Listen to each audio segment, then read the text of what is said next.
Right? Not only do we get millions of visitors a year, but also the first human entry to the cave began right around 900 to 1450 AD with the Hohokam Native American people, right? They were inside the cave, but they didn't actually live here, for one, because this is as far as all the daylight in the cave goes. It's not much to go off of. And these platforms and stuff that I'm standing on right now used to be about a 12-foot drop down. Kind of spooky, wouldn't really want to venture inside, so instead, they just hung out on these little shelves that we see here today, right? Now, one of the reasons that we actually know that they were here in the first place, though, is because they left behind a lovely mess on the ceiling. All of that is smoke residue from a campfire. That campfire would have been put down somewhere right about here. And you can see at the base of that boulder, there's a lovely little hole with some more smoke coming out of it. And if you get down really low and you look into the top, you can see there's a little bit of ash left behind from about 1,000 years ago. And for those reasons, we believe this was a makeshift oven. There's some more brown stuff on the ceiling, but y'all, that is not smoke. Any guesses what it could be? It's bat pee. Bats live a lot of their lives upside down, and that plus needing to pee is not exactly convenient nor hygienic. So, evolution has pressurized them. They have specialized bladder glands, which they basically wait until they need to pop with pee so that they can super soak the entire ceiling. On your right, you might notice that they've separated out their liquids. All of that black tarry stuff up on the roof is a... And she's so mean. I hate her. Here we have a giant hole if you're interested. Not a ton down there besides bat poop, hair ties, and of course pit bodies. Just kidding. Nobody's ever fallen over there. Look at that. No, but Lonnie was so mean. She would just follow us around and growl at us for no reason. She was just a little asshole. Are you okay? But she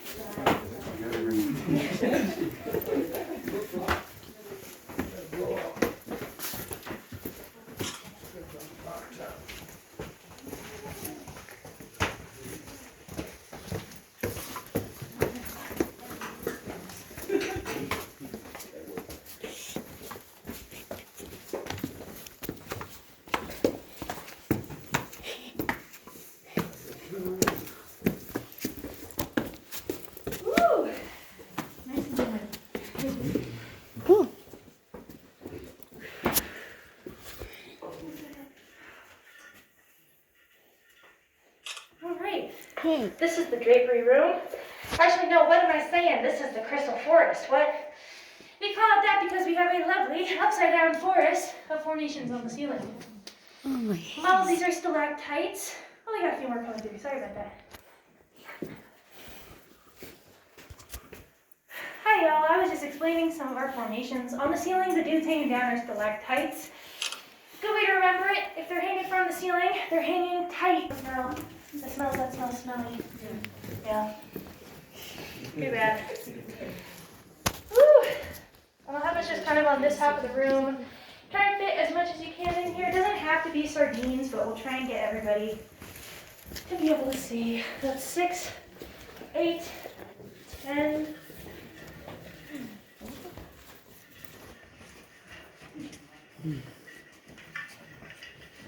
12, 14.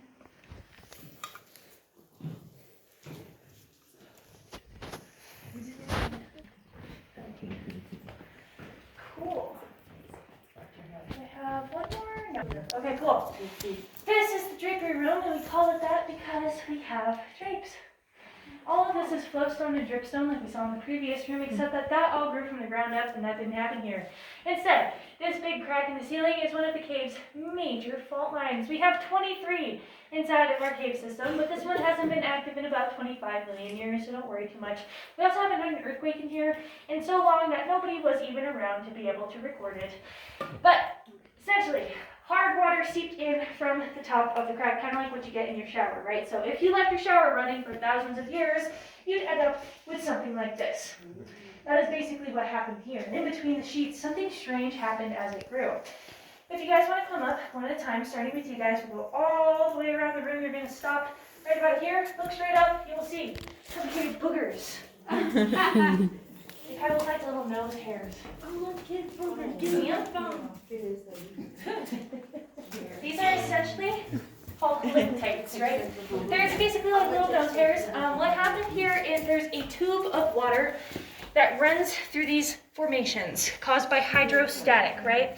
As water pushes out of that little tube, it solidifies in a ring outside of it and keeps growing. But imperfections and impurities in those formations causes it to grow in all sorts of weird ways. Inside of the cave, you can catch them growing upwards, downwards, sideways, they spiral.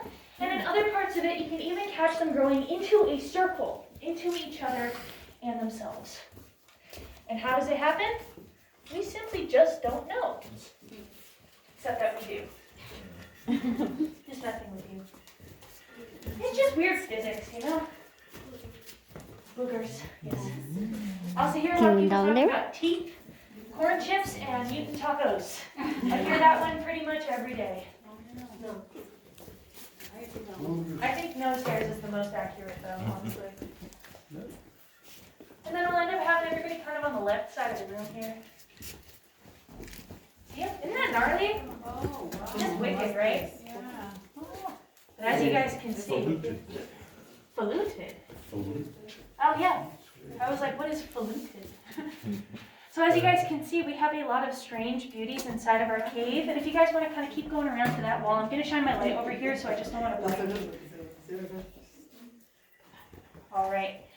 All those strange beauties inside of our cave lured in a ton of people on those vandalism tours looking to take a slice of it home, right? Now, one of the people who went on that vandalism tour, his name was Frank Schmidt, and he was from Germany. He actually didn't know it was going to be a vandalism tour because they didn't advertise it as such. They didn't have to. Instead, they were self-guided tours, so it was just expected and encouraged to happen while people stayed at the hotel nearby. Now, he came through here and he saw people appalled at the disrespect for Mother Nature. He was also fairly knowledgeable about cave formations. A stalactite, about 1/4 of an inch every 100 years. And when you snap them off like this, it ends their growth forever. People used to take these home for really important things like door stoppers, chalk, and snacks. Yes, they did used to eat stalactites because they're made out of the same thing as Tums. So they'd use them to treat heartburn, which is disgusting considering how much prehistoric bat poop is inside of them. But he was so upset and so irate about the vandalism done in this cave that he actually bought the cave right out from underneath Solomon Lake. Oh. But Solomon was here in the 1800s, right? So Frank was here in the early 1900s, just in time for the Great Depression, and he had to sell his land. He couldn't afford it anymore. But he didn't want to give it to somebody who was just going to vandalize it even more, and you can't really guarantee that somebody's not going to do that with their own land. Luckily for him, the government was starting to do the National Park Program. So he reaches out to them and he's like, look guys, I'm just going to give you my land. I'm just going to go ahead and do it, but I have a few different conditions.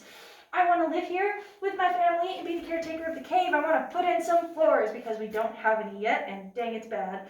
And also, I want to be the only tour guide until I am physically incapable of doing it anymore, and they said yes. Frank did his last tour here when he was 82 years old. He died only a year later when he was 83. We really love Frank for trying to dedicate the rest of his life to protecting and preserving our beautiful cave, but we also love him for our floors, right guys? This is all a flagstone pathway done by the CCC, or Civilian Conservation Corps. The young men in the Corps were aged 17 and up, and a lot of them were illiterate, so part of being in the Corps meant that you had to at least try to learn how to read and write. Now, this all took about 3 to 4 years to complete. That is a whole lot of cement drying, a whole lot of nothing, and a whole lot of teenage boys with not much to do inside of a cave. You can bet your butt they used to etch their names into the walls and draw all sorts of stuff that you can still see to this day. The main thing, though, is that they would draw arrows. If you get lost today, and you won't, yeah? Really smell that. Here's optical calcite. It smells like a hamster. Calcite. Or like a... Make sure to point it out to the people behind you. What's over your head? What's your head? Station and barometer. I know it's very tempting. Wow. I know, right? Wow. Our cave is always 71 degrees Fahrenheit. The only thing that does fluctuate is our humidity, and it is on the higher side. We're around 70% humidity today, folks. I personally prefer it though, because about 2 months ago we were over 100 for like 30 days. It was awful. I don't know,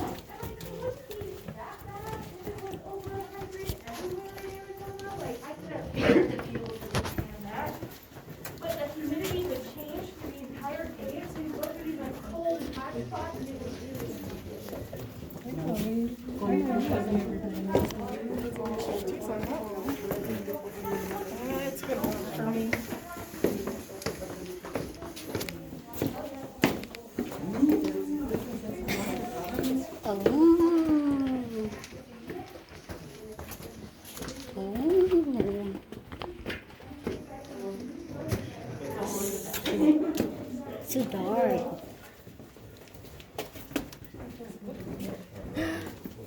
Wow.